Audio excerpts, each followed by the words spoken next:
आगे देखेंगे, हमें यहाँ पर इस इंटीग्रेशन का मान हमने किसके बराबर बताया था, √π/a के बराबर होता है। किससे, ये गाउसियन समाकलन होते हैं जिनका मान निश्चित होता है।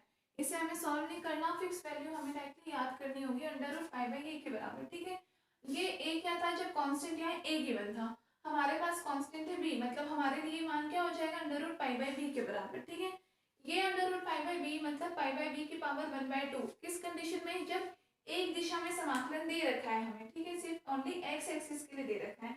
हम यहाँ पर तीनों अक्षों के लिए कर रहे हैं समाकलन, मतलब हमारे पास ये मान 3 डायमेंशन के लिए कितना आ जाएगा, π/b की पावर 3/2 के बराबर।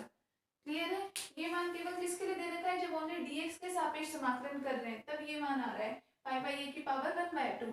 अगर हम तीनों अक्षों के सापेक्ष करेंगे जैसे dvx, dvy और dvz, तो मान कितना आ जाएगा, π/b की पावर 3/2 के बराबर। ये मान इस समीकरण में हम रखेंगे तो a³ एज इट इज, इस पूरी इंटीग्रेशन 3 डायमेंशन के बराबर मान क्या मिल जाएगा, π/b की पावर 3/2 = 1। हमें यहाँ से कांस्टेंट a का मान निकालना था।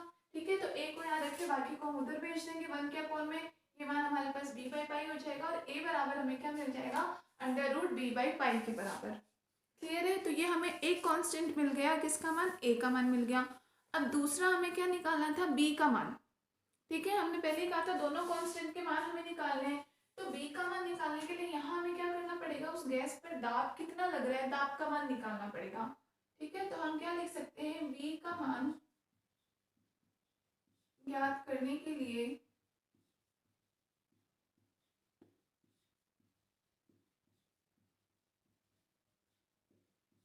दाब का मान या दाब ज्ञात करना होगा। दाब कितना लग रहा है गैस पर, हमें वो ज्ञात करना होगा। ठीक है, अब यहाँ पे दाब बराबर क्या हो जाएगा, दाब हमारा संवेग के बराबर होगा, उस गैस का संवेग कितना है उसके बराबर। संवेग से हमारा मतलब क्या है, जैसे देखो हमने क्या बताया कि जैसे ये जो हमारा कंटेनर था जो हमने शुरुआत में डायग्राम बनाया, अभी हम सिर्फ एक्स दिशा के लिए लेते हैं, मतलब ये हमारी एक्स दिशा के सापेक्ष। ठीक है, तो एक्स दिशा के सापेक्ष संवेग कितना लग रहा है, उतना गैस का जो संवेग है उतना ही उसके दाब का मान भी होगा बराबर में। क्लियर है, अब कुल संवेग कितना होगा, तो मान लिया जैसे गैस कोई कण है जो कि यहाँ से यहाँ तक गति कर रहा है, तो उसका संवेग क्या होगा, m × vx के बराबर, दाब vx हो जाएगा। ठीक है, और वही कण वापस जब अपनी प्रारंभिक स्थिति में आएगा, यहाँ से यहाँ पर दिशा नेगेटिव होगी, लेकिन मान क्या होगा फिर mvx के बराबर। क्लियर है, तो इसका मतलब दाब का कुल मान कितना हो जाएगा, 2mvx। क्या है ये हमारे पास दाब का मान, दाब यहाँ पे किसके बराबर होगा, कण पर जो संवेग लग रहा है संवेग के बराबर ही दाब का मान भी होगा, और ये मान हमारे पास किसके लिए आ जाएगा, 2mvx, क्योंकि एक तरफ में जितना संवेग है mvx, वापस कण अपनी प्रारंभिक स्थिति में आएगा तो फिर mvx, मतलब दाब बराबर 2mvx के बराबर हो जाएगा। क्लियर है, अब ये हमने संवेग किसी एक कण के लिए लिया है जो x अक्ष के सापेक्ष लग रहा है किसी एक कण के लिए। अब सिर्फ x डायरेक्शन में भी तो कुल n कण मान सकते हैं। हमने कहा था कणों की संख्या प्रत्येक दिशा में बराबर होगी, x में भी उतने, y में भी उतने, z में भी उतने। ऐसा तो नहीं है x दिशा में सिर्फ एक कण होगा, तो यहाँ पर भी कुल कितने कण, सिर्फ x दिशा के लिए भी कुल n कण होंगे। तो उन पूरे n कणों के लिए अगर हम संवेग का मान ज्ञात करना चाहते हैं, कुल n कणों के लिए संवेग का मान ज्ञात करेंगे, तो क्या हो जाएगा हमारे पास मान,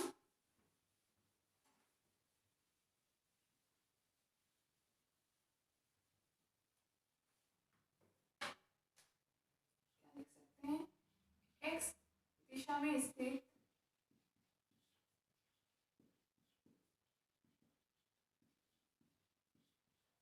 कुल n कणों के लिए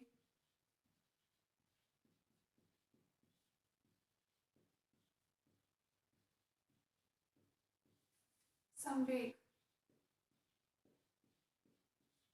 संवेग p बराबर समेशन n बराबर कहाँ से लेकर के, हमारे पास कितने कुल मिलाकर के हमने मान लिया कि टोटल इनफाइनाइट तक हमने रेंज रखी है। ठीक है ना, या हम यहाँ पर जो हम लिमिट लेंगे वो किसकी लिमिट लेंगे, vx की, कि vx का मान कहाँ से, तो 0 से लेकर के और अनंत तक, vx बराबर 0 से इन्फिनिटी। हम केवल x दिशा के लिए बात कर रहे हैं, तो संवेग का मान किसके बराबर होगा, m × vx। अब द्रव्यमान तो यहाँ पे नियत ही रहेगा, चेंज क्या होगा, केवल vx का मान, वेग का मान, और वेग कहाँ से, वेग का मान यहाँ 0 से लेकर कर, हमें पता नहीं है पात्र कितना लंबा है, या इसका टोटल वेलोसिटी जो है, वेलोसिटी टोटल इसकी कितनी होगी, तो हमने वी एक्स का मान 0 से लेके इन्फिनिटी के बराबर, ठीक है, इनटू में 2m vx इनटू क्या, सॉरी मतलब समेशन जो हमें करना है 2m vx, ये तो कणों का संवेग हो गया, ठीक है, कुल n कण है मतलब n कणों का वेग, ठीक है, कुल 2m vx तो हमारे पास संवेग का मान है और कुल n कण है, इसका मतलब n इंटू वी एक्स भी लगेगा। ये तो हमारे पास n कणों के लिए वी एक्स का मान, देखो n vx छोटा वेग था, ठीक है, n vx तो n कणों के लिए वेग, जो nवें कण का वेग है, vx वेग है nवें कण का, ये मान इंटू में vx और इंटू में dvx, ये कुल मान हमारे पास किसका आएगा, दाब का मान, किसके लिए, कुल n कणों के लिए। ये जो हमारे पास मान है ये लिख लेना, कुल n कणों के लिए ये मान है, n कण किसके, x अक्ष के सापेक्ष जो है, x अक्ष के सापेक्ष हमने माना कि कुल n कण है, तो कुल n कणों के लिए हमारे पास दाब का मान हो गया, ठीक है। कैसे आया एक बार फिर देख लो, 2m हमने समेशन तो करना ही है, ये तो एक कण के लिए दाब था, अब अगर यहाँ कुल n कण हो x दिशा में तो क्या हो जाएगा, 2m इंटू हर nवें कण का वेग कितना होगा, n इंटू वी के बराबर, ठीक है, और दूसरा उसका वेग कितना है vx, और dvx तो है ही, dvx के सापेक्ष हमें इंटीग्रेशन करना ही है, तो ये हमारे पास कुल किसका मान आ गया, p का मान, ठीक है। या इसे हम क्या लिख सकते हैं, और हम इसे सॉल्व कर लें तो p बराबर, अब 2m यहाँ पे क्या है, constant, 2m summation V x बराबर 0 से इन्फिनिटी के लिए, ठीक है, यहाँ पे क्या आ जाएगा, V X square into N V X और डी वी एक्स, ये आपके पास किसका मान आ गया, दाब का मान, लिख लीजिए इतना।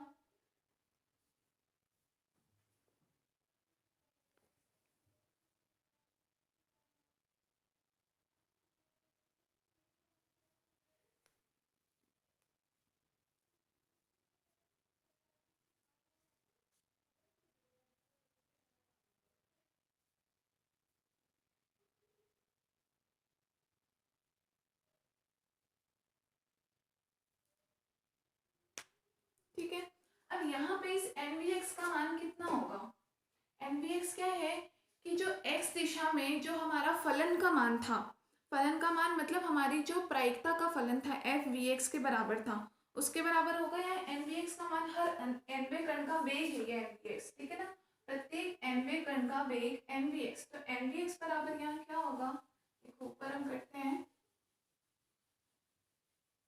हमें यहाँ इंटीग्रेशन में एन वी एक्स का मान हमें पता नहीं है, तो यहाँ N V X equals to n into F of V x,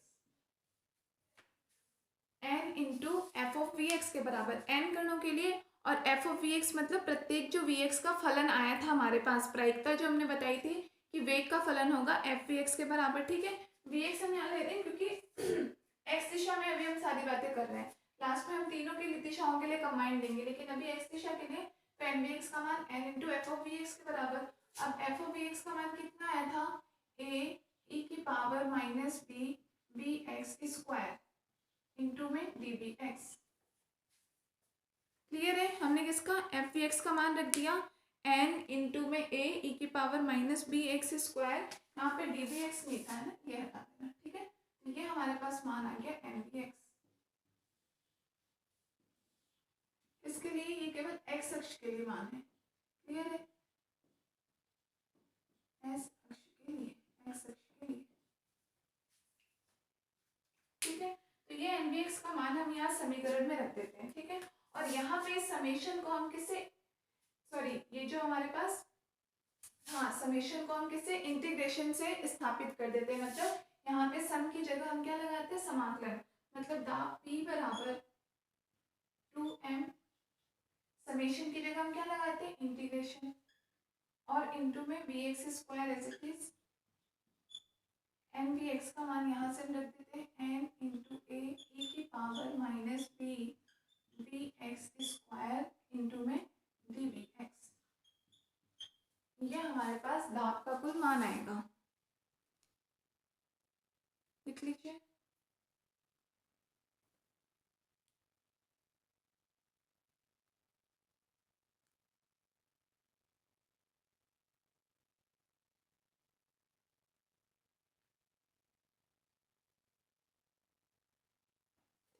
यहाँ पे बी एक्स की लिमिट कहाँ से 0 से इन्फिनिटी तक, ये लिमिट भी लगा देना। क्लियर है? तो इसको हम आगे सॉल्व करते हैं।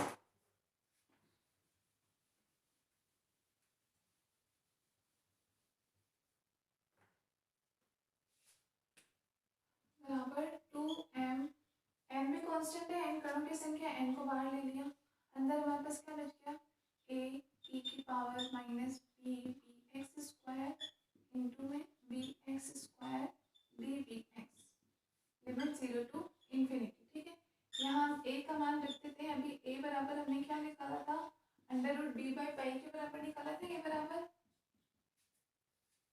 a का मान under root b by pi के बराबर हमने निकाला था। ठीक है, तो हम ये मान यहाँ रख देते हैं, तो हमारे पास क्या बच जाएगा, B X square under root B by pi E की power minus B B X square into D B x,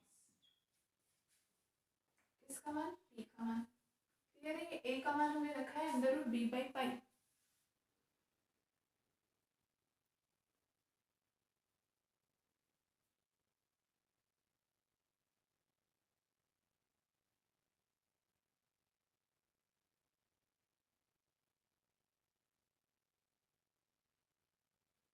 ठीक है, अब यहाँ आगे हम करें तो बी बाई पाई भी कैसा कांस्टेंट है, इसको बाहर ले लेते हैं।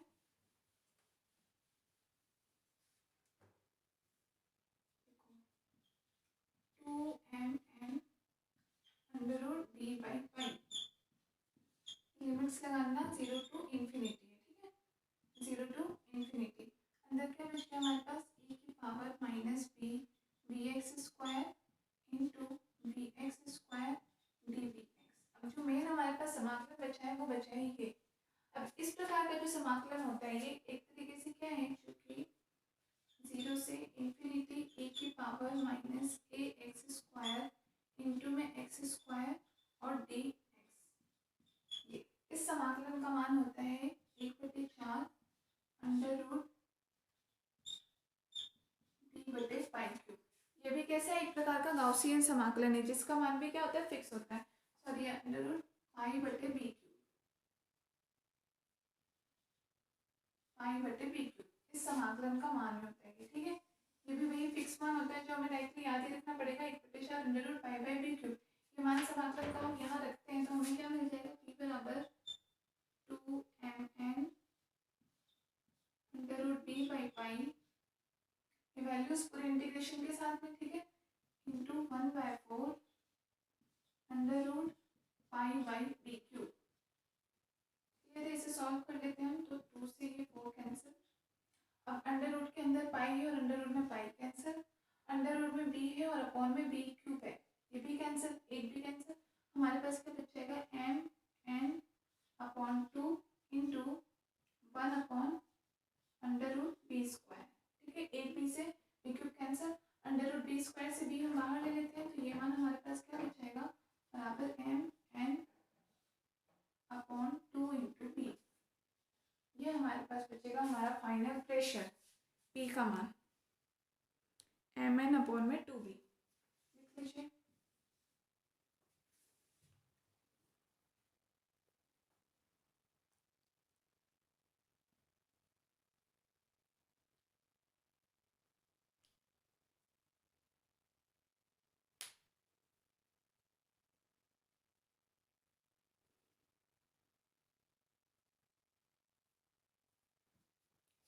ठीक है, तो दाब का एक मान तो हमारे पास यहाँ से आ गया एम एन अपॉन 2b। ठीक है, दूसरी दाब की जो समीकरण होती है, जैसे आदर्श केसों के लिए हमने समीकरण पढ़ी थी, तो वहां से दाब p बराबर क्या होता है,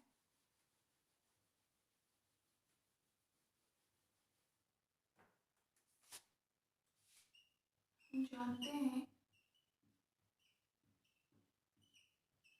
जानो चाहिए लेकिन किस लिया करो, हम जानते हैं p बराबर एन के टी, दाब, दाब की जो आइडियल इक्वेशन होती है p बराबर एन के टी।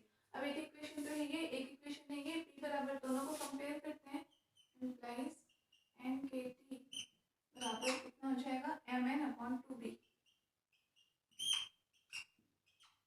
एन से एन कैंसिल, हमें तो कांस्टेंट b का मान निकालना है, तो b बराबर कितना हो जाएगा, m अपॉन 2 के टी।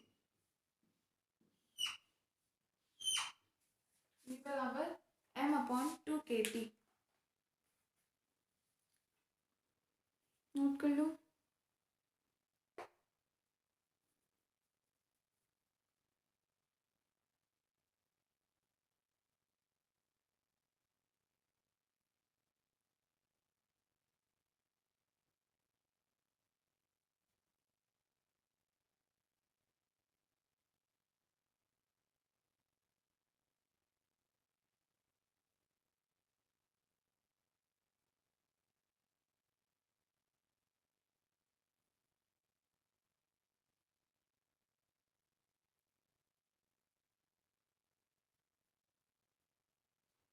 ठीक है, तो ये हमारे पास दोनों कांस्टेंट के मान आ गए। अब इन दोनों वैल्यूज को हमें रखना है।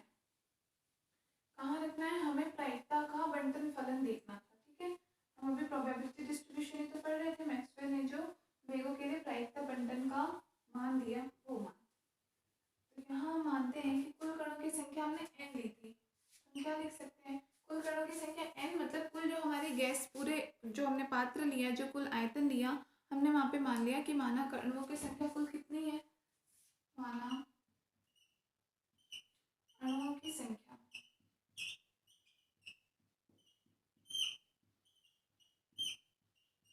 अब कुल अणुओं की संख्या में देखते हैं कुछ चेंज होता है या नहीं। तो अणुओं की संख्या कुल हमने मान लिया dn के बराबर। ठीक है, क्योंकि हर एक में हम क्या चेंज बता रहे हैं, मतलब x के सापेक्ष भी चेंज है, y के सापेक्ष भी चेंज है, z के सापेक्ष भी चेंज है। जैसे हमने लिखा dvx dv/dvz, तो वैसे कणों की संख्या भी कुल क्या हो जाएगी? dn के बराबर। ठीक है, तो dn बराबर n इंटू में क्या माना था हमारे पास? कुल fvx fvy fvz into dvx dvy और dvz। तो क्योंकि x y और z में भी क्या चेंज बता रहे हैं, d का मतलब इनमें परिवर्तन, इसलिए अणुओं की संख्या में भी हमने इक्वल करने के लिए दोनों में क्या यहाँ पे भी हमने dn मतलब परिवर्तन लगाया। क्लियर है? तो यहाँ से हम ये fvx fvy fvz इन तीनों के मान यहाँ रखते हैं, तो हमें क्या मिल जाएगा? n इंटू, अब इन तीनों के मान फिर से समीकरण 13 14 15 थे, शायद वहां से देख लेना मान क्या आया था। जैसे कि हमारे पास a e की power minus b bx square आया था एक का मान, ऐसे दूसरे का e की power minus b by square और e की power minus b z square. ठीक है, तीनों मल्टीप्लाई में, इसका मतलब a इंटू a मतलब a क्यूब आ जाएगा कॉमन, a क्यूब e की पावर माइनस b कॉमन कर लिया, बच गया bx square plus by square plus bz square. Clear है? Into dvx dvy and dvz लिख सकते हैं। अब यहाँ पे हमारे पास कांस्टेंट a आ रहा है और b दोनों आ रहे हैं और दोनों के मान ही हमें पता है। ठीक है, तो सबसे पहले हम यहाँ क्या दोनों के मान रख देते हैं a और b के। तो a का मान हमने क्या लिया था? बराबर यहाँ लिख लो चाहे कांस्टेंट a व b के मान रखने पर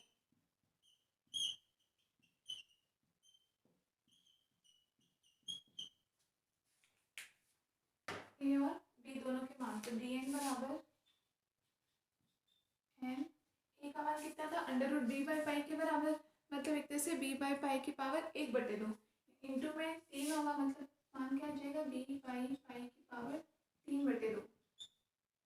b बाई पाई की पावर 1/2 इंटू 3 b बाई पाई की पावर 3/2 e की पावर माइनस b का मान कितना है? m/2 kT इंटू में bx square plus by square plus bz square into dvx dvy dvz। Clear है? इसे आगे हम और सॉल्व करते हैं, नोट कर लीजिए इतना।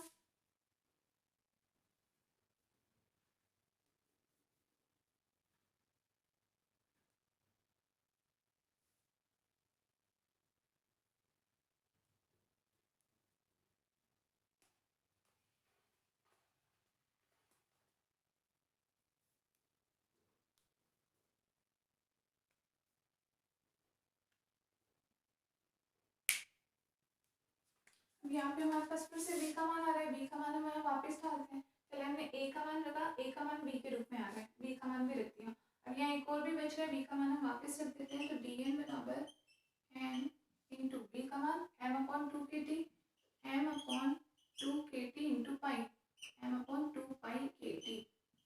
पावर 3/2 e की पावर माइनस m अपॉन 2kt इंटू में से dx square plus dy square plus dz square into में dbx dy और dbz। क्लियर है? तो ये हमारे पास कुल कणों की संख्या dn का मान आया। ठीक है, अब यहाँ से अगर हमें कुल प्रायिकता बंटन फलन कितना है तो कुल प्रायिकता बंटन फलन किसके बराबर होता है, ये भी आप लोग को पता नहीं है। कुल प्रायिकता बंटन फलन होता क्या है?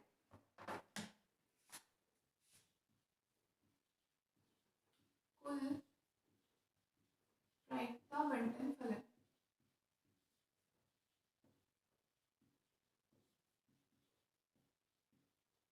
इसे आप पी न्यू डी न्यू से भी शो कर सकते हो, प्रोबेबिलिटी है तो पी न्यू डी न्यू से भी शो कर सकते हो। इसका मान बराबर होता है डी एन अपॉन एन के, डी एन अपॉन एन बराबर, इसमें n का डिवाइड कर देंगे तो n से ये n कैंसिल हो जाएगा, सिंपल सा, बस n से n कैंसिल, बाकी वैल्यू एज इट इज बच के जाएगा m अपॉन 2 pi kt power 3/2 e raise to minus m अपॉन 2kt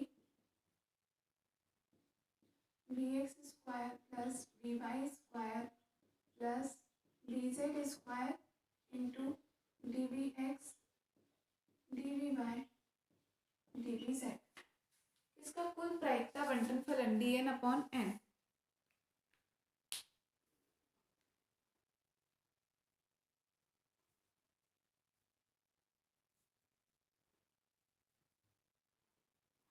ठीक है, तो ये आपका फाइनल मान यही होता है जो हमें निकालना था, कुल प्रायिकता बंटन फलन का मान पी न्यू डी न्यू बराबर होता है इस पूरे मान के बराबर m अपॉन 2 पाई kt पावर 3/2 e की पावर माइनस m अपॉन 2kt इंटू में ये लेकिन आया आपके पास तीनों एक्सिस के लिए, x y z तीनों अक्षों के लिए आया। ठीक है, तो ध्यान रखना तीनों अक्षों के लिए आएगा तो ये पावर भी आपकी 3/2 आएगी, हर चीज 3 के वे में आएगी। ठीक है ना, हमने 3 पावर लगाया ही कब था, क्योंकि तीनों एक्सिस के लिए था इसलिए 3/2 मान हमने लगाया था। सिंगल एक के लिए होगा तो पावर भी हमारे पास क्या 1/2 के बराबर ही आएगी। ठीक है, हम देख लेते हैं, अगर मान लो ये तो किसके तीनों अक्षों के लिए है,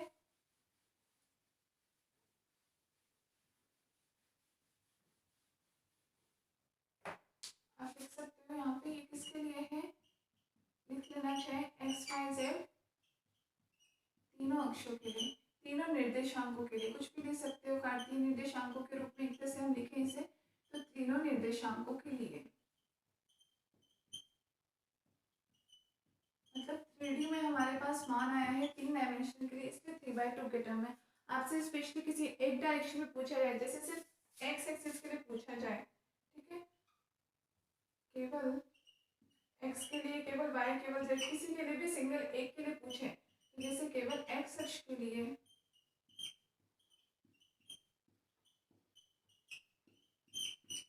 क्या हो जाएगा, पी न्यू डी न्यू बराबर m अपॉन 2 पाई kt, इसकी पावर ओनली 1/2 e की पावर माइनस m अपॉन 2kt इंटू में ओनली vx स्क्वायर इंटू में dvx।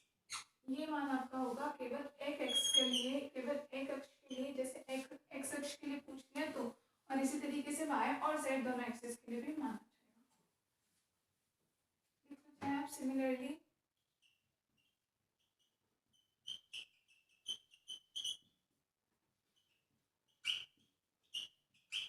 वाई अक्ष के लिए जैसे हमसे पूछा हो तो ये मान तो पूरा कांस्टेंट ही एज आएगा ही 2 पाई kt, लेकिन पावर कितनी हो जाएगी 1/2 e की पावर माइनस m अपॉन 2kt dy स्क्वायर इंटू में dvy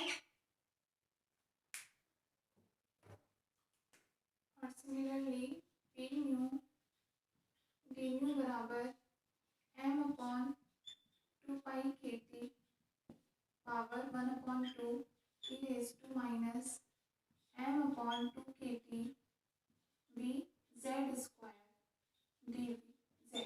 ठीक है, ये होता है। और अगर पर्टिकुलर कोई भी अक्ष नहीं बता रखा हो तो कई बार आपको सिर्फ इस रूप में भी मिल सकता है कि vx vy भी नहीं बता रखा हो, केवल v स्क्वायर इंटू dv के रूप में भी मिलता है। जैसे जनरली जो इक्वेशन देते हैं x y बता रखा हो किस अक्ष के सापेक्ष है, लेकिन आपको बस एक विमा के लिए देना हो, 1 डायमेंशनल, तो आप यहाँ से लीवन सिर्फ इस रूप में भी लिख सकते हो कि m/2kt into we square dv के बराबर होता है। क्लियर है? तो इस फॉर्म में भी मिल सकता है। जैसे कोई क्वेश्चन सिंपली आपको 1 डायमेंशन के लिए गिवन होगा फॉर्मूला, तो वो जनरल फॉर्मूला सिर्फ इस रूप में होगा। ठीक है, तो ये आपका लिख लेना, ये आपका x के लिए है, ये y अक्ष और ये z अक्ष। ठीक है, और जनरल फॉर्मूला हम इसके लिए लिखें, अगर जनरल फॉर्मूला, ये भी जनरल फॉर्मूला है, ये 3D के लिए जनरल फॉर्मूला अगर हम 1D के लिए दें तो आप ये भी लिख लो, p nu d nu equals to m/2 pi kt power 1/2 e raise to minus